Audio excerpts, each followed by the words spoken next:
This is an examination of the hidden human condition. This is the Hidden Killers Podcast with Tony Bruschi.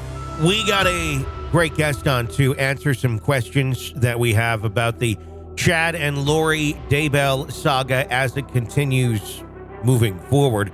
We've learned so much in the last 24 or 48 or 72 hours. Anytime they're in court, it just kind of gets, a lot to be a lot. To help us break it down, Robin Drake, retired FBI Special Agent, Chief of the Counterintelligence Behavioral Analysis Program. Robin, always a pleasure to have you on. I'm going to throw it out to you. What has been standing out to you personally over the last handful of days here? Well, just more horrificness where they had the former FBI agent that is now, I think now he's a chief someplace. And he was actually the one that went through all the texts that Daybell's Chad and Lori sent to each other. And he really gave a lot of details and did really a phenomenal job of highlighting how those sick people were talking about the murder of their kids. So this wasn't, when you and I have talked about this, how much of this was their deep belief in the cult aspects of what they're doing, the religious aspects, and how much were they winning about they're actually just bumping off their kids because they were in the way. And they literally said that in the text string as well. So that's I guess the newest revelations is that they were seeing pretty witting of what they were doing to service themselves. Very much so. We've been speculating on that for weeks of, did they kill them in some sort of sacrificial manner? Did they do this thinking they're killing demons? They were talking flat out in some of these texts about being so tired of taking care of demons is what one thing Lori said about her kids, which, a lot of moms and dads, if the kids are acting up, little demons, but they don't mean it in the literal sense that they're possessed by something and now we must eradicate them from the planet. But it seems like there was a lot of not just innuendo, but directly talking about removing them because they were obstacles. Were you at all surprised by just how blunt some of their communications went on some of that? Sadly, no. Mm-hmm. Just because, again, we've talked about the arc of her life of being self-centered on her. Yeah. And you had Chad Daybell come along and call her a goddess that they spent these other past life together, feeding right into that need to, as in other words, I just call it, look at me, look at me, look at me. Mm-hmm. And he fed right into it. And these other people now became superfluous and took away from the attention of her. And so I think it followed that arc of her life. And also the fact that in all the communications, like what was really striking too, is when she texted her ex-husband, well, eventual ex-husband's kids that, oh yeah, your dad's dead. Yeah. And they're like, what? I mean, you could hear the shock and awe of them receiving this information, want more details, and her blaseness about it really highlights that she was edging up really high in psychopathy because she has no empathy or an ability or capacity for compassion and understanding of someone else's viewpoint of anything. So I think that was a great example of it right there. I also thought it was interesting as to the sexual nature of some of the texts between her and Chad. Yeah. There was obviously that one horrible love letter that I've done a dramatic reading of before. Yes. But beyond that, we're starting to see more, references when they're talking about the kids getting, eliminating them because they're obstacles. Then like in the same breadths of text, you'll see things of there might be nakedness if we do that. Almost like very teenager way of talking to each other when they're in this line of insanity. They'll go from, you're going to be like this prophet or that prophet. Well, if we see each other, we might get naked.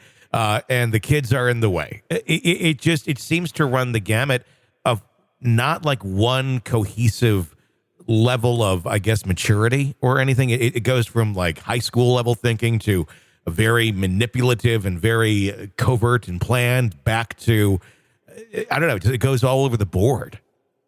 And as I've said before, everyone knows I'm not a trained clinician at this, but mm-hmm. when I hear things like that, what really first enters my mind is severe need for dopamine hits. Yeah. When we're getting sexual pleasure or when we're doing things that are risk-taking, we're eating spicy food, or any any behaviors that kind of are a little deviant in some way, where our brains are saying, "Ooh, this is risky," that actually releases dopamine in the brain, and so part of that is, I think, these types of behaviors, and that's why teenagers do dumb things a lot of times too, because they're starting to spike that dopamine hits, and I think this is what they're doing, and especially so if these, as I don't know, we haven't heard alcohol enter this at all, and if they're Mormons and practicing Mormons and not drinking alcohol, which is a huge dopamine release into itself, if they're not doing that, they're going to get it from somewhere else. And also from our studies of cults, 99% of them have some sort of sexual orientation to them as well. It's certainly, I mean, that religion itself has been cloaked in weird sexual issues from the beginning, from magic underwear to having, multiple partners, but all of it being very much dictated by the male, the head of the house, or the head of the church, or the head of the leadership, wherever they may be at. What's interesting that I've been looking at with this, and in terms of death, in Chad, Lori has had deaths surrounding her even before she met Chad. I mean, we look back even all the way back to there's a sister that was a mysterious death on that I'd really be interested in learning more about. But then Chad kind of comes in as this guy of like, oh, she's like totally into me. How much do you think the ringleader in this was Lori, pulling this stuff around and wanting the kids removed, and Chad's just kind of like, well, whatever she wants, they're not my kids, they'll do it. Because he just kind of has this dopey look on his face with everything he does of, okay, I got the girl, I'm going to do whatever she needs. Almost like Alex did, her brother would do anything for her. Is she calling the shots here, or, is Chad playing into this as well in terms of, well, if I say this to her, I can kind of steer her this way in her delusional beliefs? Well, I think we'll find out only when we hear when Chad goes on trial next, and hard to figure it out. But what's really striking that you brought up with that is like, who's calling the shots here, and this is one of the reasons why I think this, luckily, tragically, was only 5 people. And I say only because if this was a successful cult offing, then it would be one leader. And that's what I think we saw going on here, was there's 2 power struggling.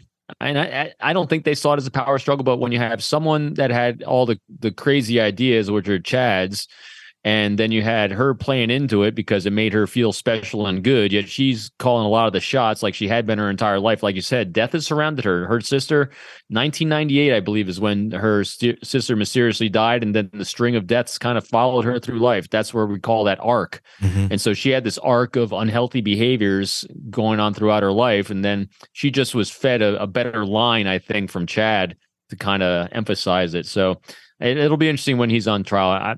Who knows, though? I think they were kind of symbiotic in this one. At the end of the day, what do you think was their end game? I mean, the crimes were so obvious.